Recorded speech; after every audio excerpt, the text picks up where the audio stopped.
do I tell the 2-year boyfriend that I still look out for the ex-husband that I've known since I was 10 years old? Okay, can we play that back? I think we can play that back. How do I tell the 2-year boyfriend that I still look out for the ex-husband that I've known since I was 10 years old? Well, we don't. So, next question. Off the track, let me say facts. I told you, give me a minute and I'll be right back. 50 million around the world and they said that I couldn't get it. I done got so sick and filthy with binges I can't spin. How you gonna be talking act like I just got a minute? Been the number one diva in this game for a minute. I know you read the paper, the one that they call a queen. Every radio around. Hello and welcome back. Thank you so much for tuning in to another Monday of Damage Control with your host and favorite marriage and family therapist, Aquila Wheatley.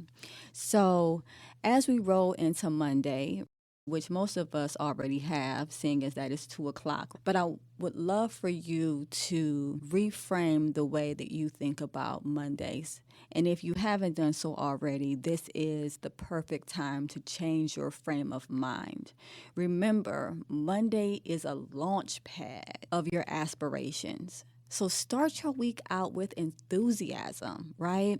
We don't have to dread Mondays because they're a new beginning.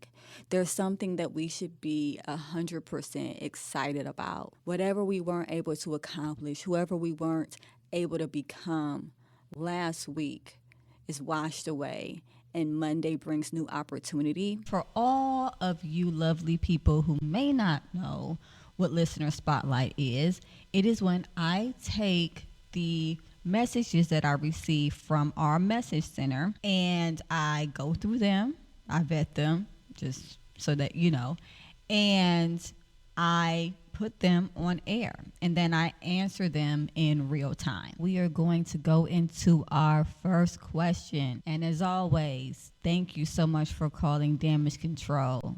I'm listening. How do I tell the 2-year boyfriend that I still look out for the ex-husband that I've known since I was 10 years old? Okay, can we play that back? I think we can play that back. How do I tell the 2-year boyfriend that I still look out for the ex-husband that I've known since I was 10 years old? Well, we don't. So, next question. No, well, okay, fine, whatever. I'm kidding, obviously. I'm a therapist. I hear all types of things, no judgment. But I do want to say that there are a few things that would definitely need to be adjusted. And boundaries would be one. It would be like a huge one, like a ginormous one that would need to be adjusted. And also your loyalty and permanence as it relates to your current relationship, because essentially what you're saying is that you are prioritizing a relationship that has ended over the relationship that you are currently in. And so that lets me know, or it could let me know, I guess, I'm not psychic, that there is a possibility that you weren't over this individual when everything ended between you two, which means it could have been him, there could have been some infidelity, there could have been a lot of things. It also can kind of sway me in a direction of thinking that maybe you had a crush on him longer than he was digging you.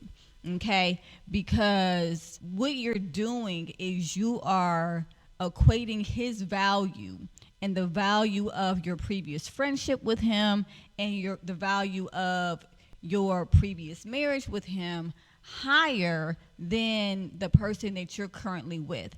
And it would be one thing if you said 2-month boyfriend. 2 months, all right, maybe that you do tell them and say, hey, I just want you to know the dynamics of the relationship that I have with my ex. I'm not really sure if children are involved.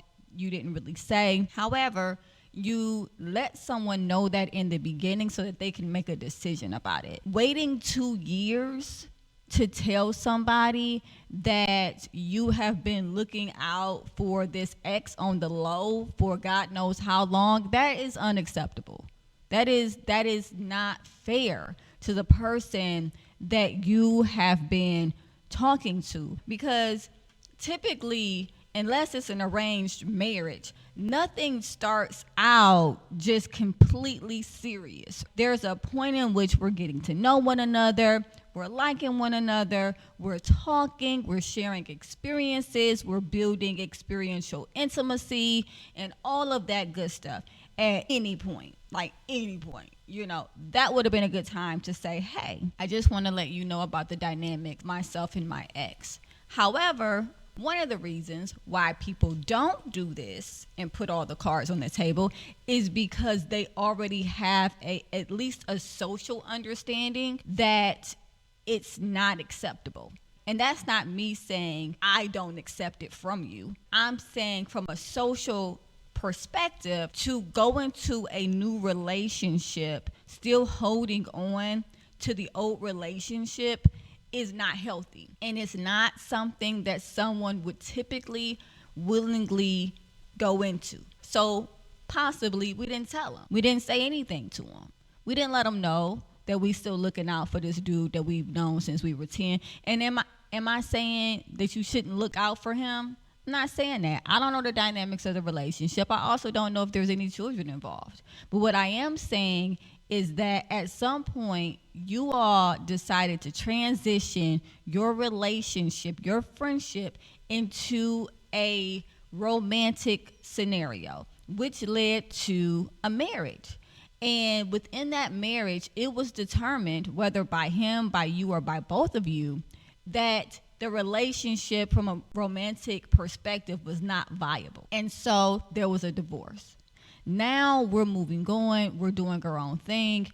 And apparently this individual is still possibly calling you, or maybe you're calling him, as it relates to looking out for, because we can't look out for what we don't know about. So if we're still in communication, that's boundary number one.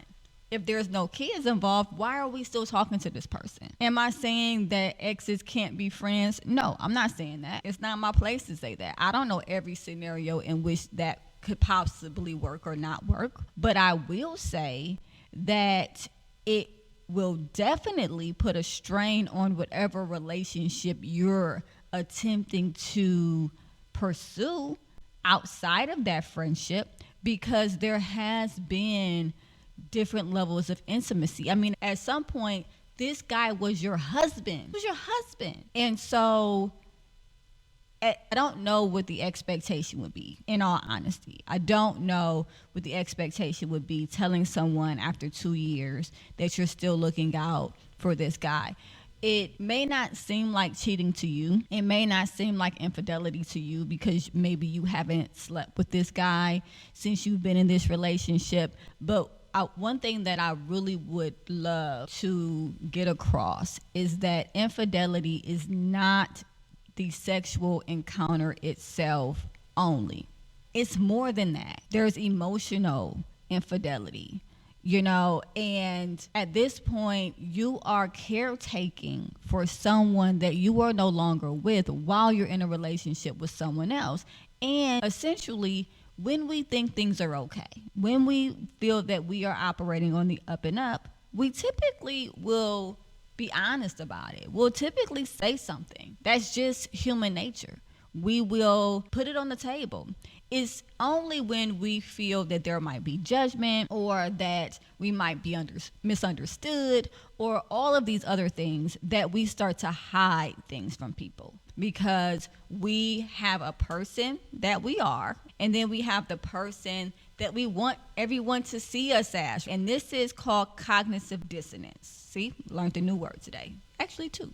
Cognitive dissonance. And that is the separation between the person we are when we are alone or around the people we are most comfortable with, versus the person that we want everyone to see us as. So in real life, you are the type of person, it sounds like, that will carry on a relationship with someone but still feel obligated to also carry on either a financial or emotional relationship with someone else based on the amount of years that you have known him. I'm almost positive that you see this as a form of loyalty. I'm almost positive that you actually attribute this as a good quality to yourself, that you are looking out for this person after the marriage ended. So I understand that in this day and age, loyalty is a big deal. And so a lot of times we will actually talk about how much we can take. We will pride ourselves. That's the word I was looking for. We'll pride ourselves on how much we can take from somebody and still be loyal. When, in all honesty, that in itself breaches the loyalty we have to ourselves. We're letting ourselves down when we do that. And then we have to ask, okay, so where is the loyalty to the person that you're actually with right now? 2 years, 1 year, 9 months. It doesn't matter.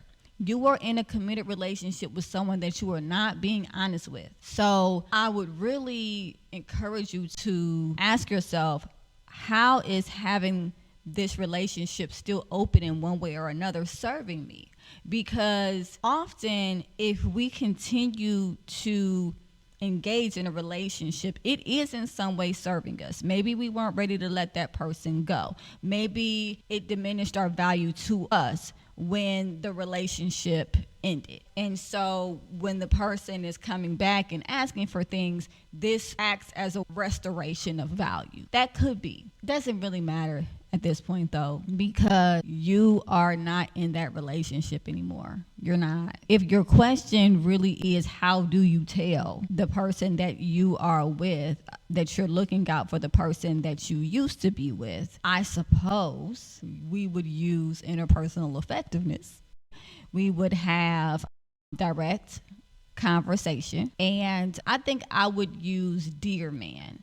And Dear Man is an interpersonal effectiveness technique that is very direct. It's not aggressive, but it doesn't leave a lot of room for confusion. I'll say that. And so I normally prescribe Dear Man to people who kind of beat around the bush. Maybe they're passive. They don't have a lot of confidence, whatever the case may be. In this case, I would prescribe it not because I don't think this woman has confidence or anything like that, but because this is just a very direct situation. And so it would just be really important to stop dragging it out. You've dragged it out for 2 years at this point. 2 years. No more. You get no more time with this. So sit your partner down and ask them, and I say this every episode. You guys could probably finish this sentence for me at this point, but sit them down, get their what? Agreement. And why? Because if we don't have agreement, we're not talking to anyone, we're talking at them. So sit your partner down, get their agreement to have the conversation. Let them know this is not going to be the most pleasant conversation. And then see if they have the capacity. Ask them, hey, I want to talk to you about something serious. It's not a subject that is pleasant in nature. However, it is something that I really feel it important for you to know. Do you have the capacity to have this conversation with me? And so then it's up to your partner to determine whether or not they have the capacity. Now, one thing that you might find is that individuals might not have the capacity, but they're curious. And so they allow their curiosity to outweigh their actual capacity. And so then you find that after the information is shared, they absolutely did not have capacity for that conversation, and so they shut down. And this happens a lot because our curiosity, just the better of us. I mean, come on. It killed the cat. So, I mean, come on.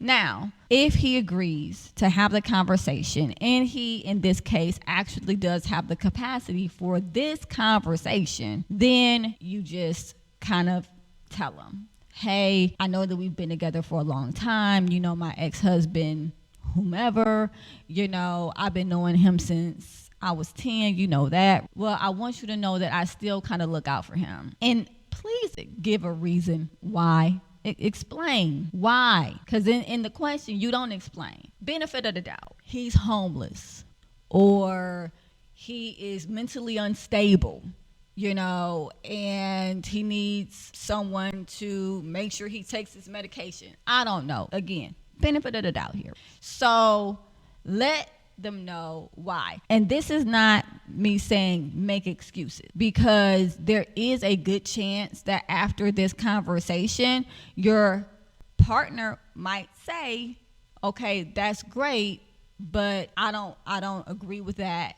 I don't feel comfortable with that. And then they tell you it's not happening for them. So I'm not saying to make excuses, because nothing is excusing the behavior. You're just uncovering it. And this is one of the first parts of forgiveness, is actually uncovering the thing that needs to be forgiven. And in this case, you're having an emotional or a financial affair with this individual. So you tell them, and then be ready for whatever it is that they feel and say back to you based off of the information they just received. You telling them is not giving you a free pass to do whatever you want to do. Oh, well, I told you, so now I can keep doing it. No, that's not what it is. You telling them is now putting you both in a way where you can have a conversation about it. You can have a conversation. You can compromise. This is not, I'm coming in big, bad, red hot. Look, let me tell you what I'm doing. I'm looking out for my ex, so I'm just letting you know because it is what it is. No, that's not a relationship. Barking orders at somebody or telling them, I don't really care how you feel about it. It's going to be what it's going to be. That's not a relationship, at least not a healthy one. If you're going to have this conversation, be ready to end things if need be. Be ready for that, because that might just be what they ask of you. And it's within their right to ask you not to have a financial or emotional affair with someone. And if it's too much for you, then I really would encourage you to figure out why. Why can't you let this relationship go? What is it about this individual that continues to pull you back in? What is it about them that supersedes your value of self-worth, things of that nature? Okay? So I hope that was helpful for you. And if not, well, I said what I said. So no, I'm kidding. But seriously, I hope that was helpful for you. What's up, Cleveland? This is the Get You Together guru herself, Aquila Wheatley, your favorite marriage and family therapist, coming at you with more opportunities to be heard. If you like what you hear and you want to hear more damage control, make sure you subscribe to our channel and hit that notification bell so that you can stay in the know. If you are interested in submitting content to any of our segments, that could be Listener Spotlight, Relationship RX, or Lyrical Detachment, make sure that you go to our website at damagecontrolradio.com. You can also find me on social media at AMFT. Talk soon.